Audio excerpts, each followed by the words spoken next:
अस्सलाम वालेकुम, आप हैं दुनिया न्यूज़ के सिचुएशन रूम में आयला मलिक के साथ। हम आज के इस प्रोग्राम में इस सवाल का जायज़ा लेंगे कि बैंक लोन्स कर्ज हैं या करप्शन।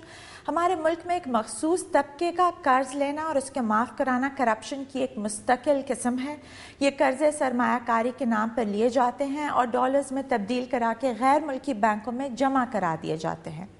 मजमूई करप्शन की दीगर किस्में इसके अलावा हैं। इन क्रॉनिक डिफ़ॉल्टर्स के खिलाफ कोई कार्रवाई इसलिए नहीं हो सकती कि जिन सीटों पर बैठकर उनके खिलाफ कार्रवाई हो सकती है वहाँ या ये लोग खुद बैठे हैं या उनके कोई सरपरस्त होते हैं।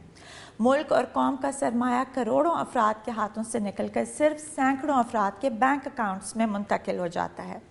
जिन लोगों ने कर्जे माफ़ कराए हैं वो आज भी खरबों रुपए की जायदाद और बैंक बैलेंस के मालिक हैं। इस वक्त बढ़ती हुई गुर्बत लोगों को फाकों और ख़ुदकुशियों तक लेकर आई है। ऐसा क्यों है और कब तक होता रहेगा, इस पर बाकायदा गुफ्तगू का आगाज़ करने से पहले आइए हम देखते हैं एक रिपोर्ट।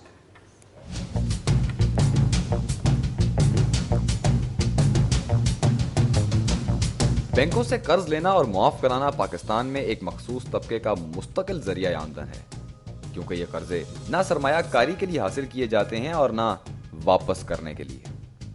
खातादारों के अरबों खरबों रुपए एक मखसूस तबके के धड़ में चले जाते हैं और इस तरह इस मुल्क के करोड़ों अवाम मुआशी तौर पर तबाह और कर्जे लेने वाले चंद ब्यूरोक्रेट सरमायादार और सियासतदानों की आने वाली नस्लें तक संवर जाती हैं। सुप्रीम कोर्ट ने 16 अक्टूबर 1996 को इस अज़म का इजहार किया था कि अदालत-ए-उज़्मा कर्जों की मुआफ़ी रोकने के लिए कानून साज असम्बली को कुछ रहनुमा असूल मुहैया करेगी। सुप्रीम कोर्ट तो 14 साल से इन रहनुमा असूलों का अभी जायजा ही ले रही है, लेकिन स्टेट बैंक ने बैंकों के आला ओहदेदार मुकर्रर करने वाले अपने सरपरस्तों के लिए कर्ज मुआफ कराने के कुछ मजीद रहनुमा असूल फराहम कर दिए। इन असूलों के मुताबिक कर्जखोरों को सहूलत दी गई कि उनकी रहनशुदा जायदाद अगर हासिल किए गए कर्ज से कम हो, जो कि अमूमन लाजमन कम ही हुआ करती है, तो इस जायदाद को फरोख्त करके बकिया रकम कर्जखोर को मुआफ कर दी जाए। दूसरी सहूलत यह भी दी गई है कि जिस जायदाद के अगेंस्ट कर्ज लिया गया है उसके अलावा अगर कर्जखोर के पास जिस कदर भी जायदाद हो, बैंक कर्ज की वापसी के जिम्मन में उस जायदाद को नहीं छेड़ेगी। दूसरी जानिब पाकिस्तान पर इस वक्त बैरूनी कर्जों का बोझ तकरीबन 57 अरब डॉलर्स तक पहुंच गया है।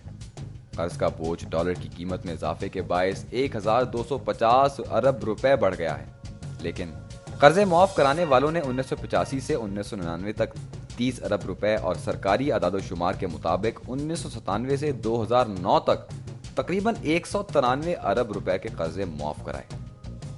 यह है पाकिस्तान की तस्वीर का एक रुख, जबकि दूसरे रुख में सड़कों पर गरीब वालिदैन अपने बच्चे फरोख्त करते हुए भी नजर आएंगे।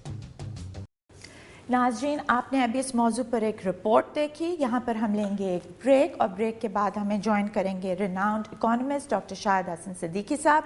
हमारे साथ रहिएगा।